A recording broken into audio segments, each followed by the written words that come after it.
Well, hello there, friends. Hey, we're back live with Trans Northland. My name is Sean Hayes. My pronouns are he, him, and his.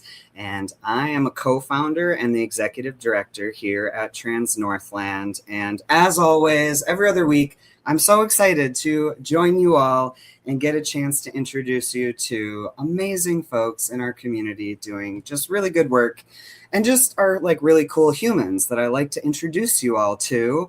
And this week, I'm super excited. This is our first time ever we're having multiple guests. And I'm so excited to bring them on here momentarily. But for those of you who do not know, May every year is sort of celebrated or recognized as Mental Health Awareness Month. And I knew this from a previous job. And so I had reached out to these guest stars so many months ago and had got them scheduled to come on during this month. And we are just going to have a great conversation about mental health. And wow, do we all need that conversation? Am I right? So I am going to start bringing to the stage our lovely guest stars. So please help me welcome folks. If you're watching live, you can pop into the chat and say hello. We'll bring Alex and Shelley and Rachel to the stage. Welcome, friends. Hello. Thank you so much. Hi. Hello. We are pumped to have you all with us. And oh my gosh, I think just the amount of wisdom in this online room that we are going to have this conversation in, I feel very excited about. So we just want to say thanks to all of you for coming on and taking the time out of seeing clients and all the other things that we have going on in life. But I'm really excited to dive in. And for those of you who have been watching and tuning in, we always like to start off with our, I need a drum roll, Gender Joy segment, y'all. And so if you don't know, this is sort of how we like to get things rolling. Starting off with sharing moments of gender joy or gender euphoria, as some folks may refer to that. A lot of folks within the trans and gender expansive community, we talk about those moments, right? And they matter and they make us feel good. And so we want to feel good in these conversations. And so, is there anyone here who wants to start off by sharing a gender joy moment? I can start off. I love this and thinking about kind of more recently for me this last weekend. So I had my first, I'm branching off into the dating community again. And I had my first date with someone who's also non-binary. And I just felt so seen. That's great. Oh. Yeah, I love that. I love it so much. I love that I have an opportunity to share that with others. Yeah. Yay. Oh, love that. Alex, do you want to go next? Sure. My moment was also this weekend, but it's not about dating, it's about clothing. I was at Costco, which is one of my favorite places. My son-in-law who teases me that I should be sponsored by Kirkland.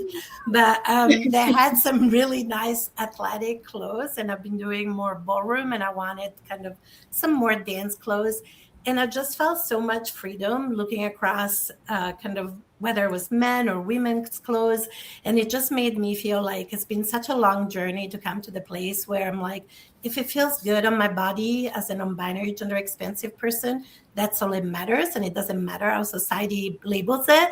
And so I had some men's pants, but some women kind of dance wraps. And I felt so good and so expansive in my gender joy. I love it. Yay, Alex. I love that for you. How about you, Rachel? Yeah, and I was thinking about this, and this is one thing I think I should say is that I am cis. I'm a strong ally, but I'm a cisgender person. But I was thinking about this, and one of the things that I think recently has brought me some real gender joy is being able to braid my hair again, because it was short for a while. And I love braids. I love doing pigtail braids. It makes me feel young. It makes me feel feminine. And it just feels really good. And so I had braids in yesterday. It was lovely. Yay. I should maybe connect with you because I need to learn how to braid my kids. I know all the braids. I need to learn. We should. Yeah. This. That's awesome. Well, yeah, and I appreciate that. I do usually like to highlight that ahead of time, that like, yes, trans folks, we talk about gender joy, gender euphoria, and also all folks experience gender joy and gender euphoria. But I think, yes, cis folks are just not as attuned to noticing those moments, right? Or really thinking about, yeah, what is it that makes me feel good about my gender expression or how I'm showing up in the world or whatever that is. So thanks, Rachel. And I think for me, mine is today. I got to go, and I'm going to shout out Sasha at Rebel Threads. If you don't know, now you know. I have this event coming up that is a 80s prom theme. And I have no clue. I'm not a costume person. It's always been a thing that's been like weird and kind of embarrassing feeling for me to just like be silly.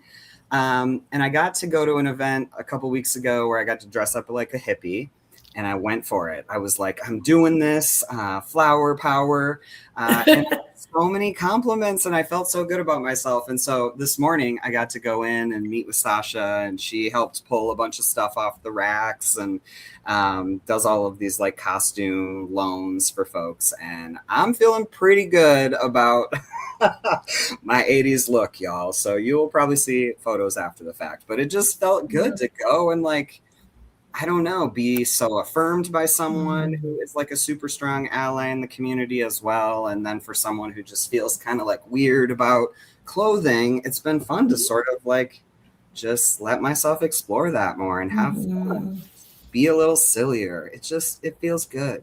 So that's mine, y'all. Thanks for listening and sharing. And if you're watching and you have a gender joy moment, pop it into the chat. We would love to see those moments and just share more of that joy out there, y'all. So we are going to move right along into our next segment, which is our event stuff that's coming up. So here at Trans Northland, we really want folks in community to be connecting in real life, preferably online as well. And so we host this events calendar that we sort of curate each month, and we look around for all the different kind of queer, trans, ally affirming events that are happening out there in the Northland, and they're all on this calendar. So you can find our stuff, our support groups are on there regularly if you want to come to a support group, or we have our tea room drop-in space. Those hours are on there. And then also there's cool stuff coming up that I want to highlight. So just for Trans Northland, the month of May, we're kind of focusing hard on Trans Joy Fest because it's coming up real quick. And it's so joyful and so amazing. And there's a lot of details, and we're working hard. We've got a great team of folks. But we decided we're not going to plan additional events in May, so we can just make sure we get all of the things done. So you can still check us out at our support group. We've got one coming up with Laura and Sarah on May 18th. And then as a reminder, our tea room drop-in days happen at the Imaginarium every Tuesday, Thursday from 9 a.m. until noon. So you can come, drink some coffee, hang out, listen to tunes, vibe with queer folks. It's a good vibe. So come on down.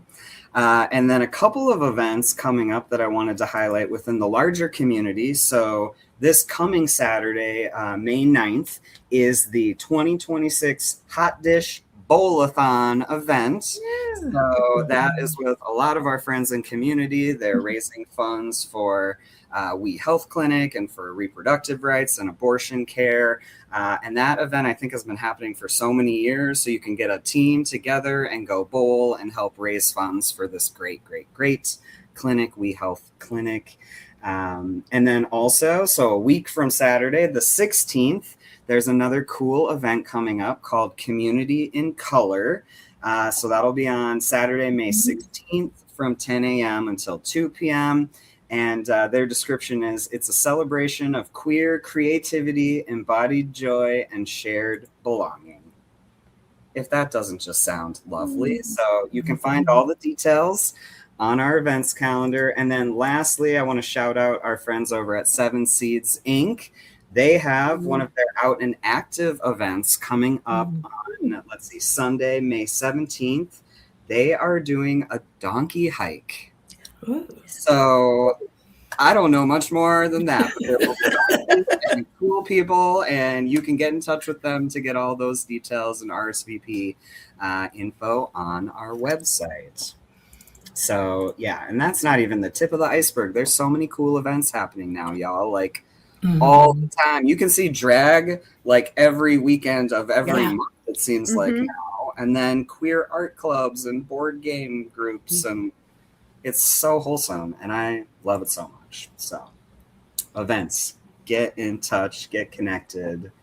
And yes, so now, yay, we get to dive in to our conversation with all of you lovely humans. And so I kind of want to start off with getting to know each of you a little bit more. I know in my email to you, I think the question's like, tell us your story, whatever that means for you, you know, however you want to introduce yourself to community watching or listening. And how about, can we start with Alex this time? Sure. So my story of like how I got into like the mental health field, if I remember correctly from your email, is that, or just my story in general, or like anything and everything? Just tell us what you want, Alex. Oh my God, how many hours do we have? No, I'm teasing. So I was brought up in Italy in the 70s. So there wasn't much talk of like mental health issues, right? When I was brought up. And the first time I got in touch with like a counselor or a therapist was when I was in my early 20s in the UK. And quite frankly, it was a terrible experience. Like it was so bad. But then luckily later, I also had some positive experiences. And actually my first career is in academia as a professor and researcher. But I really enjoyed kind of the support that I was getting in therapy. And later on, I also discovered that my special interests are humans. So like my first degree is in linguistics because I really wanted to understand communication, which makes a lot of sense as a late diagnosed ODHDR, right? And then I was doing qualitative research, again, trying to understand humans. And then I was like, therapy, what a great way to understand relationships. And so I got into systemic therapy, and then wanted to understand the body, so I got into somatic training. And so I feel like the humans are just like an endlessly fascinating source of information. And also I really got into family therapy because I was not brought up in the best family of origin in some ways. And I really wanted to make sense of my experience. And I think that is true for some providers. And I think we don't talk about that enough, of like how sometimes our own stories of like trauma or difference might kind of bring us to the mental health field. But that's definitely been kind of part of my story. And I first trained in the UK, where we call family therapy systemic therapy. And then kind of when I moved to the so-called US, that translated into a family therapy license. And so that's kind of how I got into the mental health care field, which I've been in for over 20 years now. God, I'm getting old. And I was like, oh yeah, that is over 2 decades. And what do I enjoy about it? There are so many things I enjoy about it. I enjoy the fact that, like I said, as humans, we have so many differences and yet so many commonalities at the same time. I feel like each one of us has our unique experience. Sometimes, especially when I work with trauma, I say to clients, the way we've been hurt is absolutely unique to us.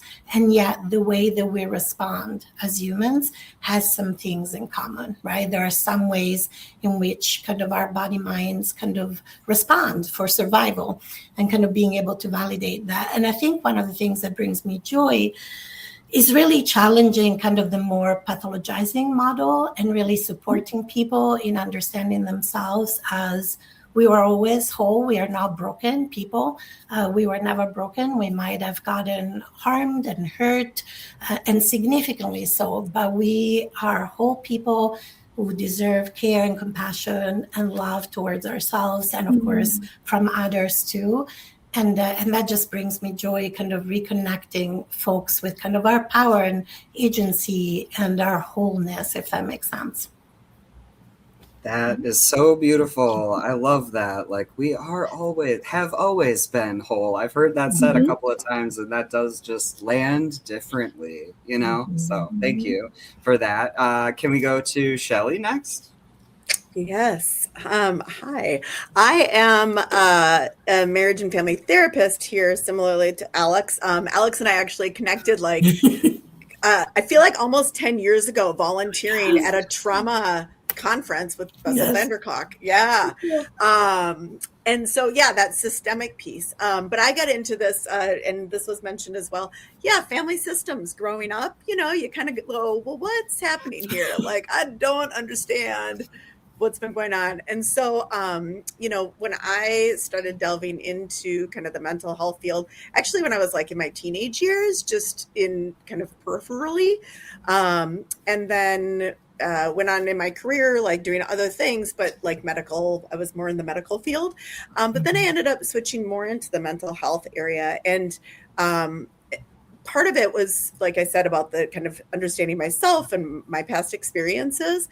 And then also like wanting to share that. But I worked at one point as a behavioral technician in adolescent crisis. And I would see kind of families come back in, right? Like these kids come back in to get stabilized. And then we would send them out back into the same system. And then they would come back in and we would need to restabilize them. And that's what really to kind of the path of marriage and family therapy and that systemic perspective. That tied in, I would say, with my experience of living abroad in Ecuador and just being in a more collectivist society. So that's been a big part of things. But then also within that, it's like, okay, let's look at this and then let's look at trauma. So I'm also a trauma therapist and like do EMDR as part of the work with folks. And so it has been this path that has helped me understand not only myself, but I'm just so interested in others and the relational parts. This is like before I became a therapist, I did not, I tended to hop around to different jobs and whatnot, with more frequency, because I would get bored. And it's, you know, within this field, it's just a never ending learning experience. And there's always space for growth. And for me to practice, I always talk about like with clients, like I practice what I preach to the best of my human ability, right? And have my own flaws and come with that as well. But really, being able to kind of move forward in this space and continue to learn and grow. And it's just exciting to see that come forth with the clients that I work with too. It fills my heart and it fills my cup. So that's a little bit about my story. Yay. Thank you so much. I love learning all of these bits and pieces. It's like I know all of you in some capacity, but yeah, I love learning more and that more folks are learning more too. So yeah, how about you, Rachel? Yeah, so I'm just personally about me. I think, you know, Alex mentioned being neurodivergent. I just found out I have autism at 40 years old. So that's been a journey. So I am an autistic adult. I am a individual therapist who specializes in quite a few things because I have autism. And what's interesting is I specialized in transgender care and advocacy within the mental health field in grad school, as well as young childhood mental health. So I double specialized. But anyway, I'm a mom. I'm in a blended family. So I'm a mom to a transgender 16-year-old boy, and have, you know, obviously been through the process of raising and going through struggles with him. But I'm also, you know, so I'm a special needs mom too, because he has autism and ADHD and bipolar disorder 1. So lots and lots of needs as well. But yeah, I'm a huge animal lover. I have a huge 82-pound pit bull and he's my big baby. So, you know, but as far as like how I got into the field and why it's so important to me, I think that it's interesting how this came about because I actually have a lot of religious trauma. So I grew up in the South, in the Southern Baptist Church. So I don't know if you know, but it's very evangelical, very extreme in a lot of ways. And I was sexually assaulted by a youth minister. So when that happened to me, my parents, I told my parents, and they were like, okay, well, we got to get you into counseling. But they sent me to a Christian counseling center because we don't do non-Christian counselors or therapists. And I was actually very lucky. I went to a Christian counseling center, and I don't know if people know, but like Christian counselors don't have like credentials, or like they don't have to anyway. They don't have to have credentials. They don't have a board. They don't have anything like that. There's no checks and balances. So, but fortunately for me, one of the counselors was out, and they had asked an actual social worker from the community to come in and fill in. And that's who I got. And that experience was because mental health was not talked about very much with me growing up either. In middle school, I passed out from having a panic attack in the middle of gym, and my parents were like, shake it off. It wasn't a thing. So I learned very quickly in that therapy experience. And I was just 18 years old, 19 years. I was 19 years old when I started therapy for that, for that abusive experience. And immediately knew, like, I want to do this. I want to make other people feel the way that I just felt, because this therapist validated me. They didn't shame me. They helped me understand myself and my body in a healthy way. All these beautiful things that I never even knew were possible. And whether they realized it or not, that was a part of me healing from the journey of healing from my religious trauma as well. And so I went into college. I was a music major for 2 years. And I was in a vocal performance major. And then I finally was just like, I don't want to be a musician. That was a lot of my parents' dream for me, I think. And so I changed to psychology. And then I went to grad school. And this was the time when it was in 2010 when I started grad school. So this was the time where the DSM-5, which is the Diagnostic and Statistical Manual of Mental Disorders for the U.S., was being kind of revamped and rethought out, because the new one was going to come out in 2012. And there was a lot of debate at the time about what transgenderism is, or that's what they call it at the time, or like what gender identity disorder is, because at that time it was considered a sexual dysfunction disorder. It was right next to pedophilia. Like, it was not okay. And for those of you that don't know the history, homosexuality was a mental disorder in 1973 in the DSM. So, there's some catching up to do. And so all of my research when I was specializing in this work was working with the trans community, understanding their voices, understanding their terminology, really educating myself so that I could educate others. And then my thesis was advocating for depathologizing gender dysphoria and doing something called advocating for an identity-based perspective, which means this is not a disorder. This, all of the things that we see in people that are transgender or non-binary or whatever, that are gender expansive, or what I like to call gender creative. I loved using that for my kid. I love that term, especially with kids. But just saying, the things that they struggle with are societal. They're because they're marginalized. They're because this world and this country is not built in a way to support them. And it's systemic. It's not a mental health disorder. It's a response. And so I did research on that. And then, 3 years later, my son at 4 years old goes, "Mom, get rid of all the princess stuff. Get rid of it. I want to go to the boys section." I was like, all right, here we go. So it was like, I just got the universe kind of prepared me for having a transgender child. And so I knew what to do. And we raised him very gender neutral so that he could always feel like he had options. And actually I met Sean and got involved with Trans Northland because I was like, he needs to be around gender expansive people And we went to one of the first trans Northland events, which was that get together and take all the pictures to celebrate and everything. And there was pizza. My son was probably like 8. Yeah. Yeah. Mm-hmm. He's 16 now. So yeah, it's been a journey. I love working with little kids. I see kids as young as 3. And I love, my 3 specializations now. I work in complex PTSD and child abuse, and all of those things. So they all seem to converge because a lot of my clients, I see littles that are gender creative, which is one of the most beautiful parts of my job.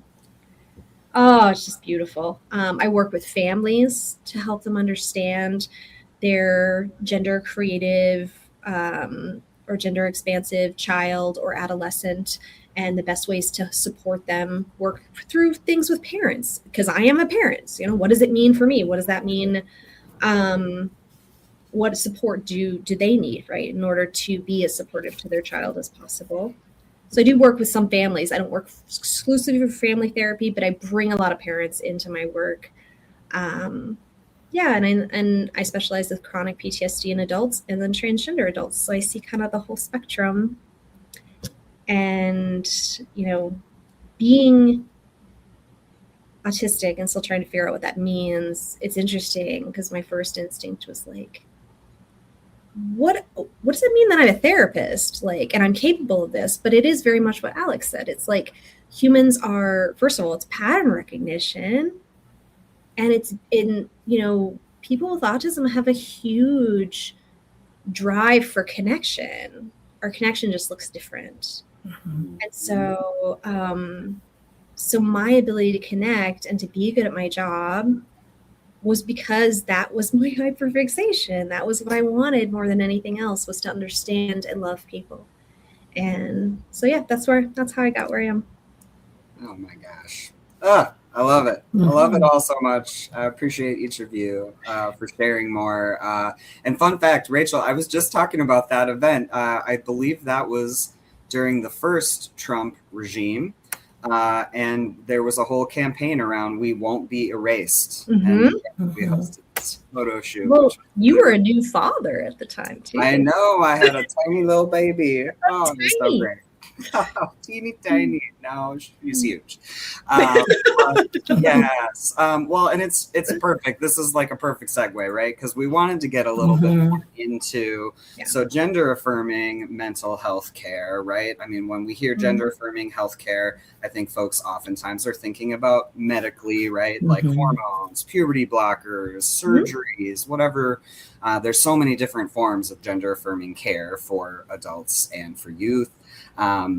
But then, what does it look like? I mean, some of y'all kind of talked about some of the history. I mean, I know when I came out as trans, I had to go to therapy for 6 months. And then I had to get a letter before I could even make an appointment to see an endocrinologist, right? So that was 11-ish years ago. So I know things have changed, and I'm just curious, if y'all want to share a little bit more about what does gender affirming mental health care look like for y'all, and like these days, and especially just kind of thinking about the moment in history that we're living in and how all of that is connected and really tough. I can imagine to be the therapist and the counselors working with folks, and then also the folks, right? We are all struggling. And so, does anyone want to chime in first for that one? Yeah, I can jump in because I want to build on something that Rachel was talking about, if that's okay. I was a licensed therapist when it was still gender identity disorder, and I also had to receive that diagnosis to access my own kind of gender affirming cares. And I was also part of the movement pushing for the depathologization, right, of kind of gender identity as a disorder, in air quotes. And so I think that I want to start from the piece that's about advocacy. I think often people think that gender affirming care is just what we do with clients in the therapeutic room. But I think that as therapists, at least personally, I feel like we have a responsibility to advocate for the mental health and the well-being of our communities, not just inside the therapeutic room, but in our community, when appropriate with our political representative and with systems, right? That's kind of, sometimes we do that through care coordination. So when we kind of connect with other providers. And so I think for me, part of gender affirming care is also the advocacy that we do as providers, being able to push back on like why this is not like a disorder, right? But it's actually part of kind of the diversity that humans have always experienced across time and space. And then that also becomes part of the therapeutic conversation too, because, obviously a lot of us as trans, non-binary, gender expansive folks kind of come in also with some internalized transphobia sometimes, or some internalized cisgenderism, right? This idea that there is kind of this baseline that is natural, but actually this gender binary is just like, it's colonial and it's harmful, which is why then anything that falls outside of this rigid gender binary gets pathologized historically in the mental health field.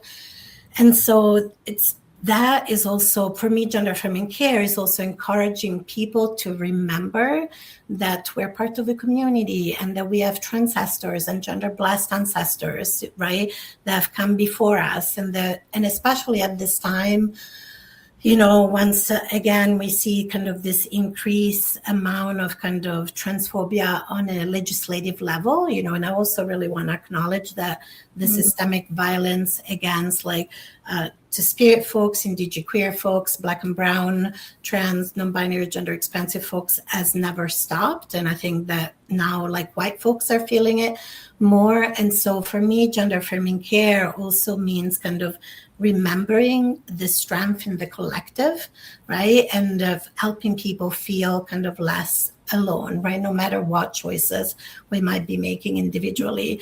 And maybe it's because I am a systemic therapy that I really think about gender affirming care in this kind of through this broader lens. And so the advocacy, the education, and then what happens in the therapeutic room as well. But even in the therapeutic room, I think at the heart, for me, gender affirming care is also just about really validating somebody and saying somebody else doesn't get to define you, right? You get to define yourself, and then go through whatever process we need to go through, right? Whether there is grief because of kind of this kind of colonial harm that's been done to us as community, whether there is negotiations within the family to make sure a child or young person is supported in a way that's kind of appropriate to their thriving, because I don't want us just to survive. I want us to thrive, right? Whether that looks like unpacking what somebody wants, do they want body modification or not, right? What is it that feels right for their body mind? It can look like a lot of different ways. And the last thing I want to say is that I think we often think about gender affirming care as something that's just for trans, non-binary, and or gender expansive people. But I think that everybody deserves gender affirming care, right? We should all be attuned to how gender moves through us, right, on an individual and collective level. And that should be kind of part of our work as therapists. And I think my dream is that we no longer will have a separate specialty for transgender care, because actually we're just seen as part of humanity. And so there shouldn't be special guidelines, Sure, there could be special guidelines for hormonal care, just like there are special guidelines for diabetes, but we don't make special guidelines for people, right? And so my desire is for us to understand that we all deserve kind of gender affirming and gender attuned care, whether we're cis, trans, non-binary, gender expansive, two-spirit, indigenous queer, however we identify ourselves. And rather than to be viewed as this kind of specialist field, if that makes sense. Yes. Oh, thank you, Alex. Yeah. How about Rachel? Do you want to chime in then? Sure. Yeah. I think there's a lot of, Alex said it beautifully. I think there's a lot of things that go into gender affirming care in the practice, in the way that you conceptualize the human in front of you, right? And the system that they're within. I also think for me, it looks very specific too. You know, in my practice, it looks very much like kids are coming to me with gender issues, which is but like struggles with figuring out who they are. I see a lot of kids, I see a lot of adolescents. And so a huge part of my job is working with the kids to encourage them and give them permission to really get to know who they are within the gender spectrum, and to also give psychoeducation to the adults and the family members, which means let's talk about what is the difference between gender identity and sexual orientation and romantic orientation and biological sex and gender expression or presentation, right? Because I have like, there's so many questions that I get all the time. Like parents are always so confused. It's like, okay, so my son says he's transgender, but he still paints his nails. I don't understand. And so I'm like, that's when we talk about the difference between gender identity and gender presentation or expression, right? And all of these different things. I said, can men wear nail polish? And they're like, well, yeah. And I'm like, well, there you go. I was like, so that's a big part of it. Another big part of it is, you heard Sean, you said, and Alex, you also said something about having to go through a process to get access to gender affirming medical care. And I'm a big part of that. I do. And also I don't have to see you for 6 months. I can see you once or twice. I'm giving you a letter for gender affirming care, hands down. I'm giving you the referral steps. We're going for it. There's no need to, at least in my mind, ever for someone to have to justify that they need that. So I do letters for, for insurance or whatever needs to happen, or referrals out for things like, hormone therapy, surgeries, gender affirming surgeries, those kind of things. And so that's a big part of the service that I provide. I think that going back to what Alex said so beautifully, is a big part of our job is just to affirm and to validate. No, who you are matters, and it's valid and it's okay. And to talk about the fact that there is, just like we talk about with other minority groups, or, groups that go through marginalized groups, to talk about, like, this is why your life is harder, and even talk about that through a trauma lens, right? There is so much trauma that comes with being transgender because of how the world responds to you, your family responds to you. We lost family. We lost family, and there's grief attached to it. And so being able to normalize all of that so that the human in front of you does not internalize those things as being their fault or having to do with something that they've done wrong or something that's wrong about them, right? But yeah, I love the work I do. So that's really how it kind of looks for me. Yeah. And then I so appreciate like hearing how that looks for the both of you, and I agree, and those are the things that we practice here at Ignite. And this part about like, I think about how within our small community, like how do people identify out in the community, or how like I show up out in the community, right? Like I've been in this community. I moved to Duluth. It's been just over 13 years now. And so I don't know if that counts me as a Duluthian at this point or not. Yes. People are pretty particular. But that part about, showing up as a queer person in the community, right? And that's always been the case since I've been here.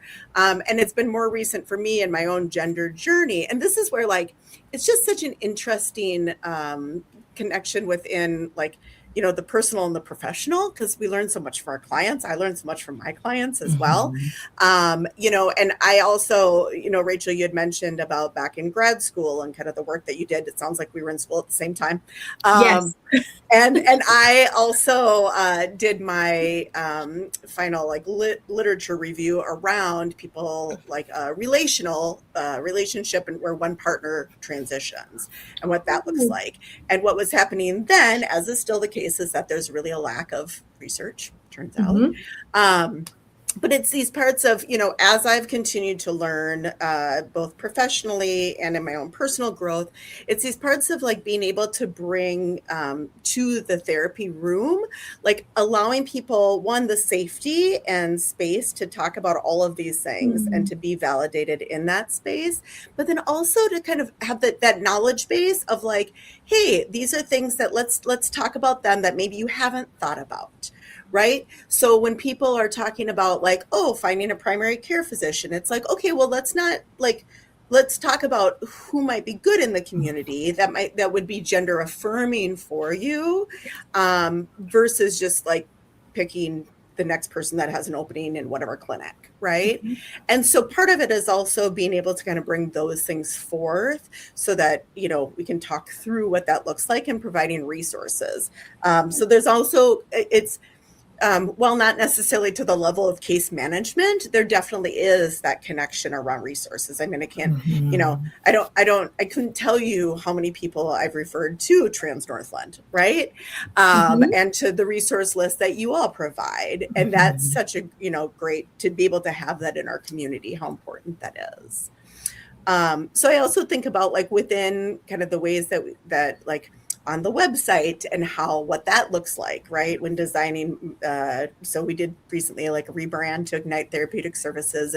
And so in creating a new website, it's like, what are the pictures that are on there? Like, how do we show that this is an inclusive space that is, for people that are queer, trans, have different, in my practice, our focus is also on people with different sexual lifestyles, alternative sexual lifestyles, BDSM, kink, and different relationship structures, right? All of this. And so how do we really demonstrate that so that people see that just initially, right? And then also in like myself, and there's another therapist here, an intern that I have.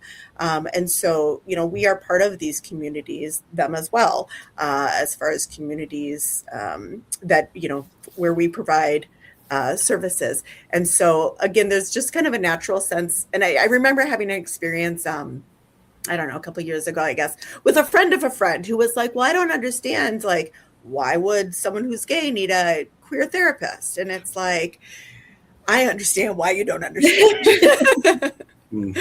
And so, being able for people to have that level of comfort and that a different understanding, right? And so there's a trust and a safety that can be built within that. Now, that does not mean that everybody's experience is the same, of course.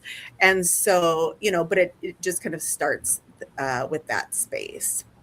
So, and I guess I think of like other things about the gender affirming care is really allowing them to kind of helping with that educational piece as well around like there are differences around even gender expansive and what that means. And so it's person's individuality, because sometimes people come in and they're like, well, I saw this and I identify with this. And it's like, awesome. And then as we start talking, it's like, oh, well, okay, wait, maybe not. Maybe it's like, maybe there is maybe it's more non-binary versus, specifically trans or whatever that kind of looks like. Again, kind of allowing that, having more of that psychoeducational piece as well, and allowing more of that exploration to whatever fits. And then it's all fluid.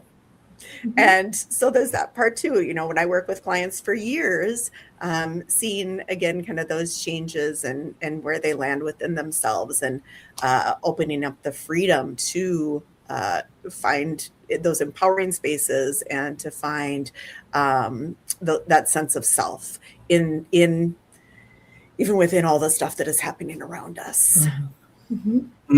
Goodness, so much stuff happening.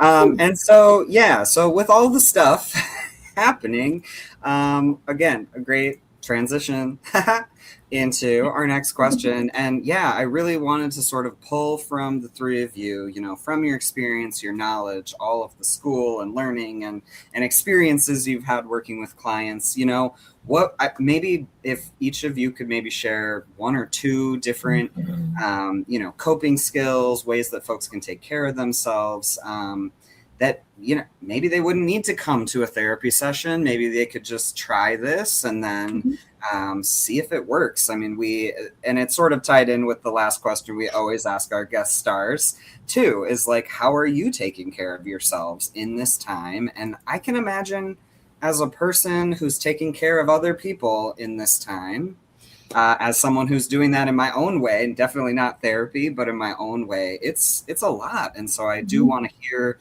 from each of you, you know, one or two ways you're taking care of yourself too. So if we just want to roll it all into one, I mean, the time always flies by. We still have some more time. And if any of you need to run, you know, we could always go a little bit longer if we need to, but yeah, how about I don't know. I'm just picking randomly. Rachel, you're up. Okay. Which is nice because I have a 1 o'clock client. So I think first of all, one of the things I always go back to research because I think that research is not perfect. A lot of times it proves some things that we already know kind of intuitively, but you know, there are some things if you want to really kind of hit your self-care hard and you're really struggling, some of the things that if you consistently do have been shown to be most effective in increasing resilience, which is really what this community needs so badly right now, is resilience, the ability to maintain our health during this and then to be able to bounce back from all of these bullets that are kind of being thrown at us, right? Especially in the political environment. So some of those are just practicing daily gratitude. It is not toxic positivity, but I think that when you are in crisis, you know, when we're in crisis, our brains are not great at looking at positive things. They focus on the negative because they're in survival mode, right? So being able to, in addition to validating those difficult emotions, to also practice daily gratitude and to slow down and practice mindfulness tools. Those are research-based. You know, we need to slow down and be connected to each other in the present as much as possible. And do things you enjoy. You have to do anything, and find time for it as much as you can. You know, I think like those things are really, really helpful. And just focusing on what's in our control. I often talk to people about how we each have our little own corner of the world. And I think sometimes it is really overwhelming when we get hit from the whole world and all the things that are going on in the whole world and the spectrum of it. We feel very helpless. But we have our own corner of the world and we have a lot more impact in this community.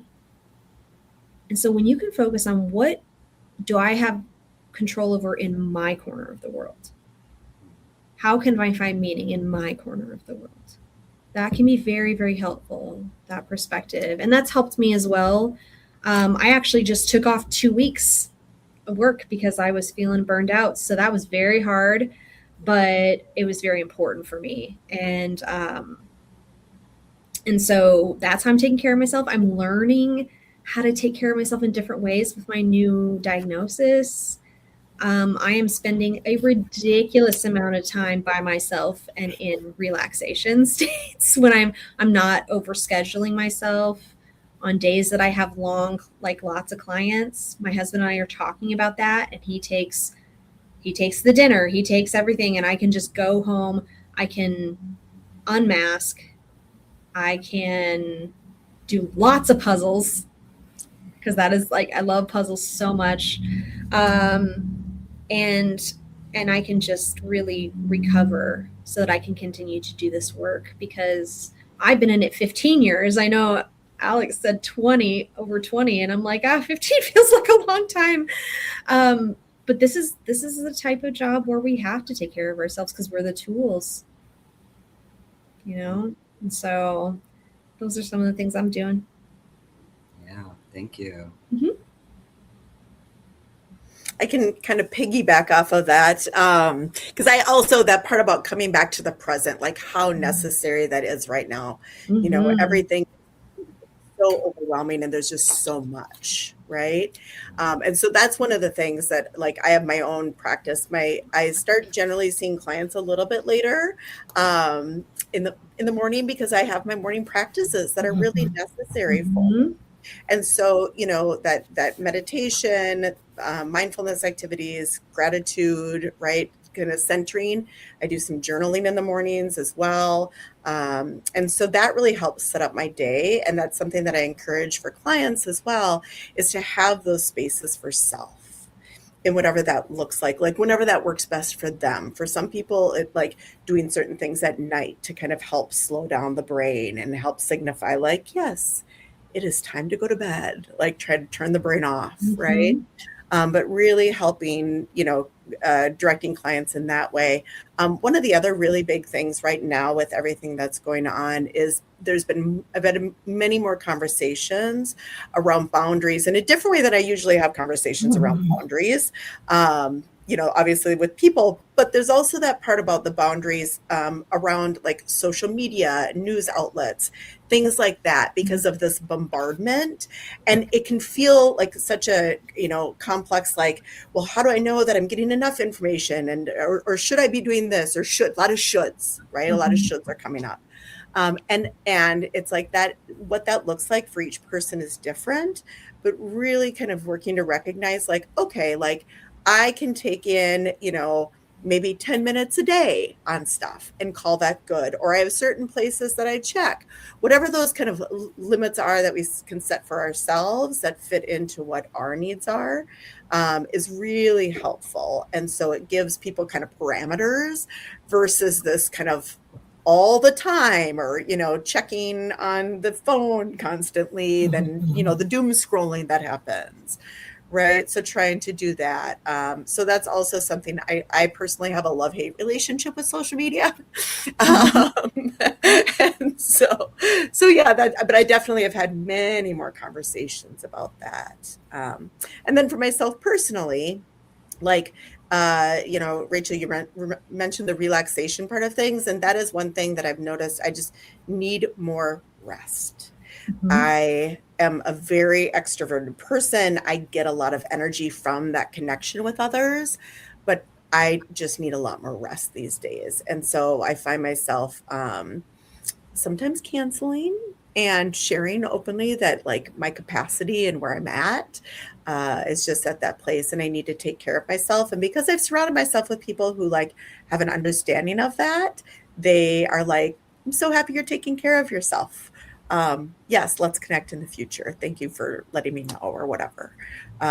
So that's a really nice thing as well. But yeah, more rest has been necessary. Yeah. Alex, before you start, I just want to jump in real quick because I'm gonna have to head Sure. out here. I just want to say very quickly, because I've been doing this for a lot of my clients, Minnesota passed FMLA. Please advocate for yourself at work and take time off. You are eligible. If you have a medical or mental health professional that is willing to advocate for you, you are eligible. So that's all I want to say. Life-changing. Thank you. Yeah, because we aren't taught to like take time off, right? I mean, we're told to show up every day to those jobs and give them everything, and we can't do that anymore. So yeah, thank you, Rachel. Go ahead, Alex. Yeah, no problem. Yeah, I love that, because also, right, that is capitalism. Capitalism wants us to approach ourselves as if we are an infinite commodity that can be extracted from all the time, and we're not. And in terms of the original question, I really want to speak to the importance of connection and community. I think that at times when there is so much fear, and it's intentional, right? We're being flooded with kind of messages and actions that are created to instill fear in our body minds. And so I think that fear kind of brings us to contract somatically, and that can be isolating, right? When we feel the world around us is not safe, we tend to isolate, and then our mental health really suffers, because I'm a pretty introverted person, but I still need some level of human connection. And so I think that one of the ways in which I'm really encouraging people to take care of themselves is to know who their people are and to make sure that there is some connection, some community, even if it's just going to like sit quietly in a park with a friend or go to a familiar coffee shop. Maybe if people have moved out of state and they're feeling isolated, going to the Imaginarium, starting to get to know people, really, going to Bedazzle, Foxes and Fireflies and Superior, right? There are a lot of activities that are free and welcoming. And so I think just connecting, moving out of isolation is so important. And if it feels too much, to connect with people, also connecting with nature, whether it's like a tree or a plant or, something that kind of helps us feel a sense of belonging outside of ourselves, right? It feels so important to find a little bit of spaciousness and relationship. I think is so important. And I think that a way is movement, because again, when we contract, it's harder to move. And movement doesn't, as a disabled person, I understand that movement is complicated. And I always say, like, as long as we're breathing, we're moving, right? From our first breath to our last breath, we're moving, right? Breathing is moving. And so even if it's just like some really like intentional breathing or some just very gentle kind of like even just rocking side to side, but like, or moving to music, having a little dance party in your bedroom, just like whatever movement feels accessible to you, I think is so important. And the last thing that I'll speak to is like the importance of spirituality, which doesn't mean being religious, but I think for me, there's a lot of comfort connecting to ancestors and gender blessed ancestors and knowing that like, I'm not alone and we're not alone. And we have all this ancestors and gender blessed ancestors who are like holding us and cheering for us and protecting us. And, and even if people don't believe in ancestors as a tangible presence, at least feeling that sense of lineage historically and the sense of belonging, which is something that we can lose sometimes as trans, non-binary, and gender expansive folks. And then for myself, I am really leaning on those things, like making sure I'm not isolating. I have started to dance again, kind of more intentionally a couple of years ago.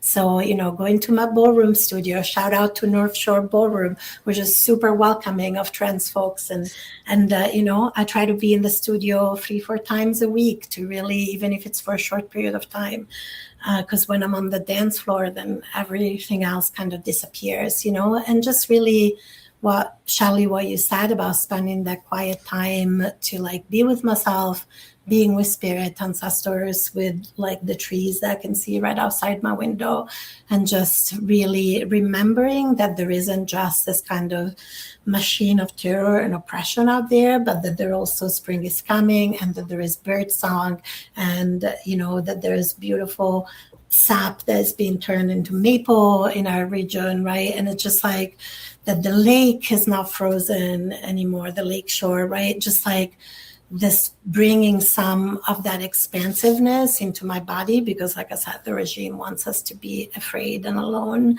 and I refuse to give into that. Well said. I refuse to give in. We refuse to give in. Yeah. Yes. Oh gosh. Well, I just want to say thank you so much to the two of you and to Rachel. She had to go and get back into the work, and I'm just feeling very grateful, for each of you and for all of the people in our community who do this mental health care. It is so vital, especially now, as someone who has been in therapy personally for I keep meaning to check how long it's been, but I think 11 years. And I will never stop going, because for me personally, that is something that really helps me, has gotten me through the darkest, scariest moments in my life. And even the stressful days at work, where you're just it was a shitty day and oh man, now I get to go and talk to my therapist, this person who is there to care and support. And so I don't think y'all get enough credit, year round. And we just want to say thank you for the work that you do, because it is so important and we need it. Everybody needs it. So thank you. We need it too as therapists. Yes. Oh yeah. That's huge. Huge. Oh yeah. I actually meant to be like, Oh, yeah. actually, question, like, are therapists also in therapy? Oh And yes. the answer is yes, right? Oh, Yes. You should I be. always say good therapists have therapists. Yep. Like I've been in therapy on and off for over 30 years. Mhm. And I've been seeing the same therapist since 2008. So I feel yeah. very, very lucky that I get to still see my therapist in the city via telehealth. But yeah, I'm like, we need it to support this work, I think. Yeah. We do. And I think, just as we're sort of wrapping up the conversation now, I think one of the key things that I know I struggle so hard with is, when things are hard, it's so hard to ask for help. Whether that's asking your partner or a sibling or, a chosen family member or a therapist, right?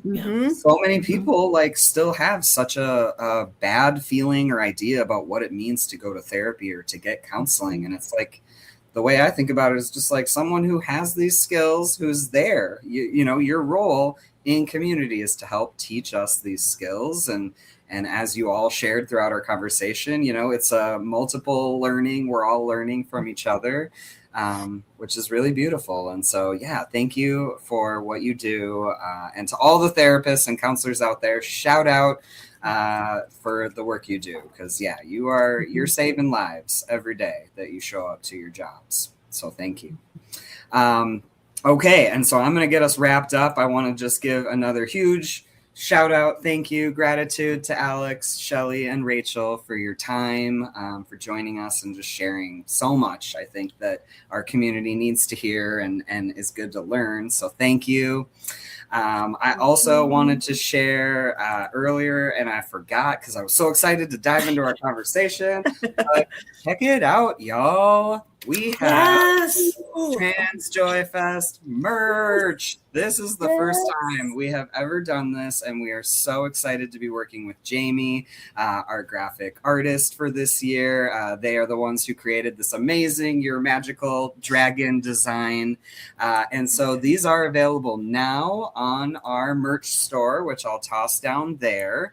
As of now, we've got the trans pride colors, and so many of the other gender identity colors are coming very soon as well. So we'll have a ton of options: two-spirit, non-binary, genderqueer. There's a progress flag option. I can't even name them all. There's so many. So you're definitely going to want to check that out. And if you order by May 15th, you will get your cool Trans Joy Fest swag in time to wear it and show it off at the event. So go check it out, y'all. And just a huge, again, shout out to our artist, Jamie, for all of their time and creativity and work on these logos and graphics. And to our team who set up the bonfire store, Sarah, Kia, all of y'all behind the scenes, thank you for what you do.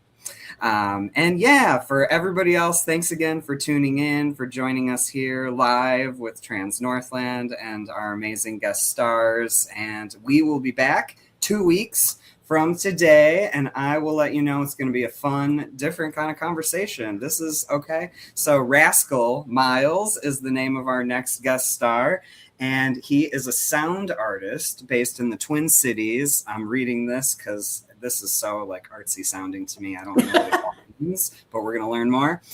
So Rascal creates immersive sonic environments, bridging technical precision and emotional resonance. They're a McKnight Fellow and a recipient of the Minnesota Arts Experiences Award. So we'll be talking all things sound and filmmaking, and yeah, you're going to want to tune in and meet Rascal. Yeah, Rascal is awesome. I think I interviewed them for Gender Stories before the move to Minnesota. Oh my gosh. A long time ago. I love that. Look at that connection. Oh, I love the community connections. Yay. So shout out. Join us in 2 weeks to meet and hear from Rascal. Definitely. And thanks again for tuning in, y'all. We're really, really grateful to be in community with all of you. Reach out to us anytime at Trans Northland. We're here to support and connect y'all. And thanks again. We hope you take really good care. Until next time. Thank you, everybody. Bye. Thank you. See you later.